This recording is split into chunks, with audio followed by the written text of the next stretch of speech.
Welcome to the WRAL Daily Download. I'm Jack Hagel. A battle is simmering over leadership of the North Carolina State Bureau of Investigation. It involves allegations of discrimination, intimidation, and political meddling in what is supposed to be an independent agency. The power struggle has raised questions about who's actually in charge of the SBI and for how long. WRAL State Government reporter Travis Fain has been following the saga, and he joins us now. Travis, good to see you again. Absolutely. Simple question and perhaps complicated answer. What is the SBI and who's in charge of it? So the SBI is the top law enforcement agency in the state. It handles a lot of major crimes. It investigates if there are accusations against a local police officer, the SBI gets involved, for example. So it's a really important agency, a very powerful agency. It is quasi-autonomous in state government, as you mentioned. And the person who's in charge is Director Bob Schirmeyer. He was not supposed to be in charge, though. His term was supposed to end June 30th. And then this power struggle kind of came up, and the legislature is just kind of sitting on things. But Schirmeyer is in charge until his replacement is named, and we just don't know when that's going to be, but it was supposed to be already. Is it unusual for leadership of a state agency like this to even be in question? I don't know that it's unheard of, but yeah, it's unusual, and it's the result of a fight between the governor, who's a Democrat, and Republican lawmakers in control of the General Assembly, because this is one of those positions where the governor gets to appoint it, but he can only fire the person every so often and for certain reasons, and the General Assembly has to confirm his choice to take over. Otherwise, nothing changes. Now, you report that control of the SBI has been something of a political football over the past decade, right? So it's this premier agency, right? But someone has to decide who runs it, and that has been the governor. The General Assembly has kind of tweaked how that works, the length of the term. They have made it, again, fairly autonomous, an independent agency. But they're also talking about maybe making it more independent, elevating it further up in state government to what would be called a cabinet level office. And again, the General Assembly has to confirm the director. So the governor picks the director, and then the General Assembly confirms the director, and the director's term may overlap. For example, the current director, Schirmeyer, he was appointed by former Governor Pat McCrory. So this is not a Roy Cooper choice. How does all of this affect the day-to-day operations of the SBI? Well, I'm sure there's a lot of intrigue. I mean, office politics are office politics, whether you're in law enforcement or not, right? I have no indication that it's negatively impacting day to day. That would depend on people calling me and telling me it impacts day to day. Although there are people, on both sides of this, inside and outside of the department, including some people at the SBI who feel like Schirmeyer has not treated them fairly. So that there's just this kind of stew simmering, and it's got all these people in it and all these things in it, and then it has kind of bubbled up to this, well, his term ended June 30th, but he's still running the show. Well, let's take a quick break. When we come back, we'll hear more about what led to the power struggle at the State Bureau of Investigation. Stick around.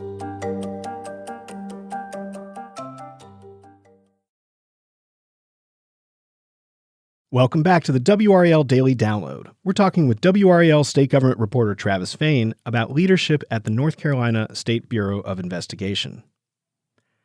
Travis, this whole brouhaha has played out in the public eye. Walk us through how this unfolded. Let's start with a hearing in March. Yeah, so in late March, House Republicans, and I say Republicans because they're the majority in the General Assembly. They make the decisions. They have an oversight committee, and they called Schirmeyer before the committee to talk to them.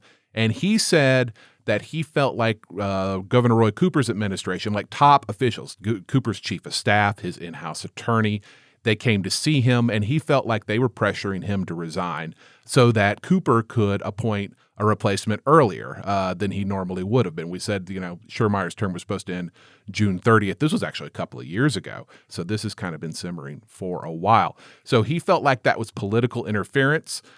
He was threatened with an investigation, he said, by the Cooper administration. And the reason was some SBI employees had come around to the Cooper administration and said, hey, there are some problems.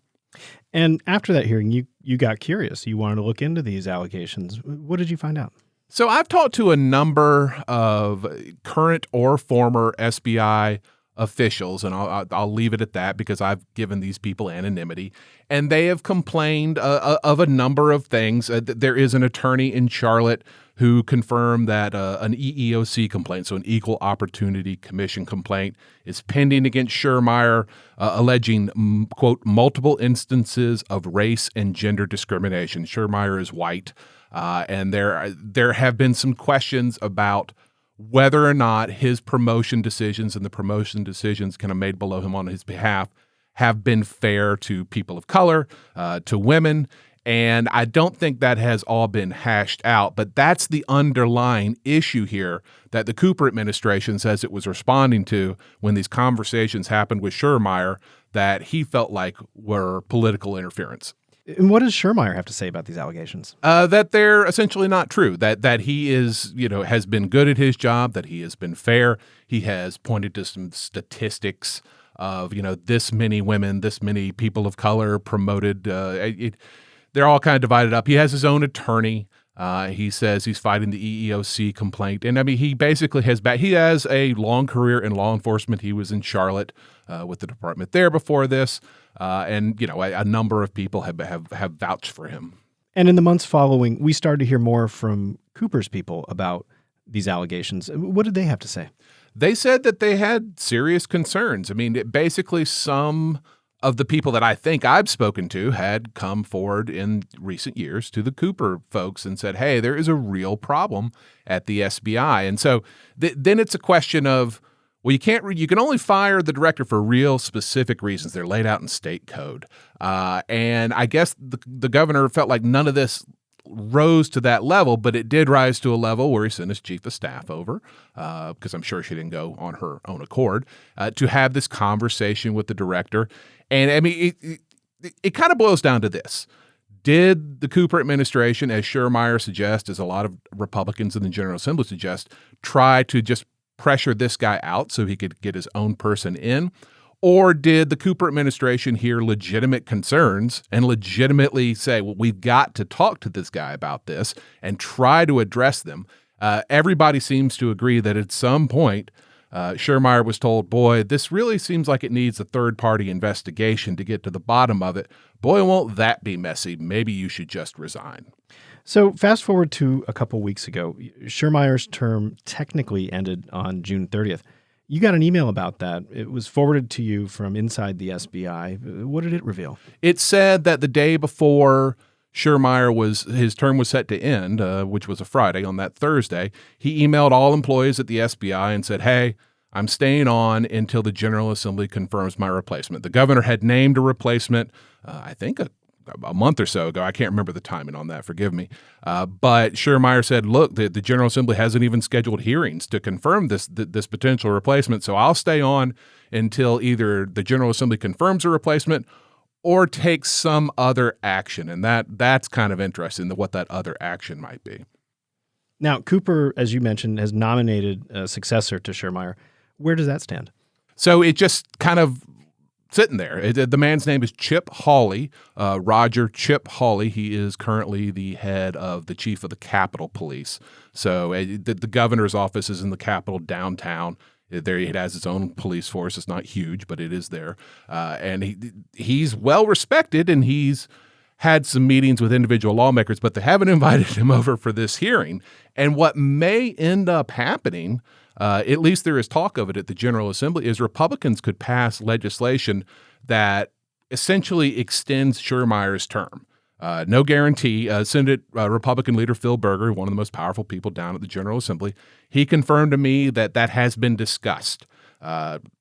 Lots of things get discussed at the General Assembly. So what that means for the future, I just don't know. But the governor wants Capitol Police Chief Chip Hawley in the job.